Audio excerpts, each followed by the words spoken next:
8ാം ക്ലാസ്സിലോ മറ്റോ ആണെന്ന് തോന്നുന്നു സംഭവം.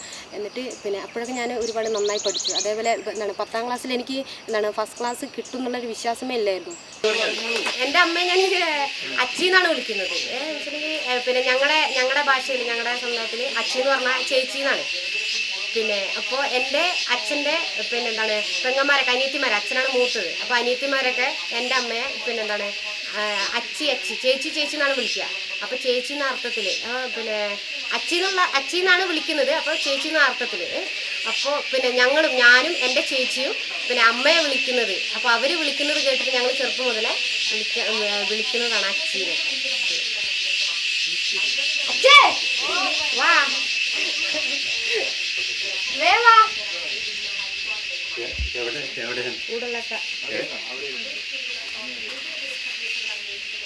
അനിഷേ കുട്ടവാ.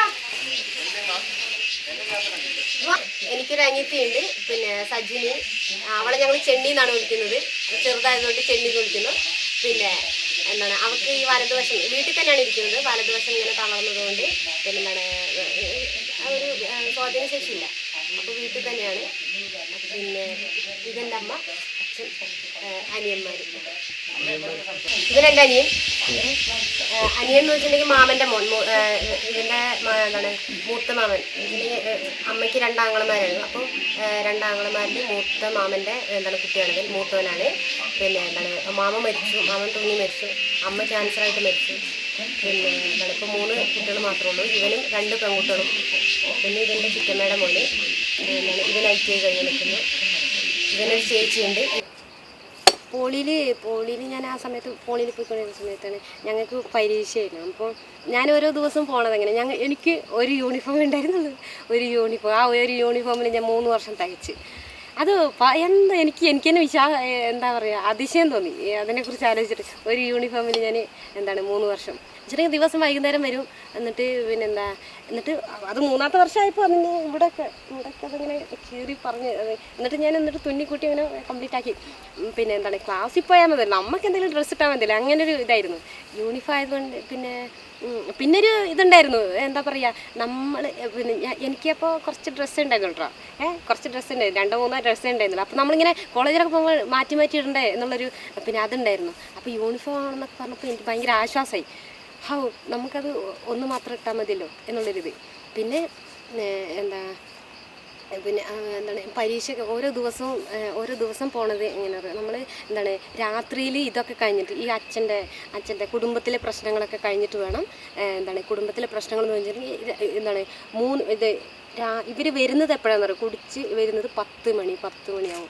എന്നിട്ട് പിന്നെ അത് കഴിഞ്ഞ് വരുന്നത് പിന്നെ അതിൻ്റെ കലാപരിപാടികൾ എന്ന് വെച്ചിട്ടുണ്ടെങ്കിൽ അമ്മയെ ഉപദ്രവിക്കുക, ചീത്ത പറയുക, കുടുംബത്തിൽ സമാധാനം ഉണ്ടാക്കുക, ഉണ്ടാക്കി വെച്ച ഭക്ഷണമൊക്കെ വലിച്ചെറിഞ്ഞ് നമ്മളൊന്നും കഴിക്കേയില്ല. അത് നമുക്ക് കഴിക്കാൻ തോന്നില്ല. കാരണം നമ്മുടെ മനസ്സിൽ അത്രയ്ക്കാണ് നമ്മൾ എന്തുകൊണ്ട് ഇങ്ങനെ ആയിപ്പോയി എന്നുള്ളൊരിതാണ്. നമുക്ക് എന്തുകൊണ്ട് അങ്ങനെ വരുന്നു എന്നുള്ള ചിന്തയായി. എന്നിട്ട് ആ സമയത്തൊക്കെ അപ്പോൾ അതൊക്കെ കഴിഞ്ഞിട്ടാണ് രാവിലെ എണീറ്റിട്ട് വീണ്ടും ക്ലാസ്സിൽ പോവുക.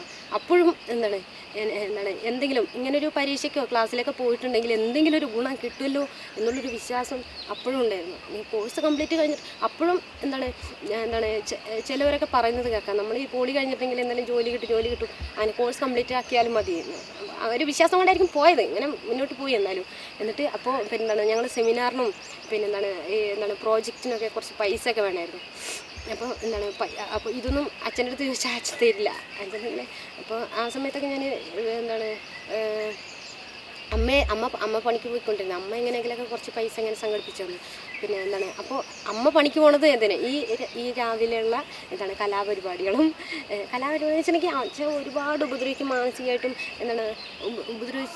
ഉപദ്രവിക്കാന്ന് വെച്ചിട്ടുണ്ടെങ്കിൽ ദേഹോപദ്രവം മാത്രം, മാനസികമായിട്ട് ഒരുപാട് വെച്ചിട്ടുണ്ടെങ്കിൽ ഭക്ഷണം പോലും കഴിക്കാണ്ടാണ് രാവിലെ മുതൽ വൈകുന്നേരം വരെ പണിയെടുത്തിട്ട് വീണ്ടും എന്നിട്ട് വൈകുന്നേരം വന്നാലും അമ്മ ഭക്ഷണം കഴിക്കില്ല. അങ്ങനെ ഒരു ശക്തി വെച്ചിട്ടുണ്ടെങ്കിൽ വേറെ ആരും ഇല്ല വെച്ചിട്ടുണ്ടെങ്കിൽ കുട്ടികളെ നോക്കണം. കുട്ടികൾക്ക് ഇങ്ങനൊരു ഇപ്പോൾ എൻ്റെ കാര്യത്തിൽ പറയുകയാണെന്നുണ്ടെങ്കിൽ ഇവൾക്ക് എങ്ങനെയെങ്കിലും നാളത്തേക്കുള്ള വണ്ടിക്കൂലി അല്ലെങ്കിൽ ഭക്ഷണം ഭക്ഷണം ഇവിടെ നിന്നല്ല കൊണ്ടുപോകുക, അപ്പോൾ വീട്ടിൽ നിന്നാണ് കൊണ്ടുപോകുക. അപ്പോൾ ഭക്ഷണം ഉണ്ടാക്കി കൊടുക്കണം എന്നുള്ള ഇത്. പക്ഷെ പലപ്പോഴും വീട്ടിൽ നിന്ന് ഭക്ഷണം കൊണ്ടുപോയിട്ടില്ല.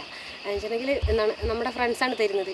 പിന്നെന്താണ് രണ്ട് കൂട്ടുകാരുണ്ടായിരുന്നു. അപ്പോൾ അവരുടെ അടുത്തുനിന്ന് വാങ്ങിച്ച് കഴിക്കുമ്പോഴും നമുക്ക് എന്താ പറയുക, അവർ ഉള്ളു തുറന്ന് നമുക്ക് തരുന്നില്ല.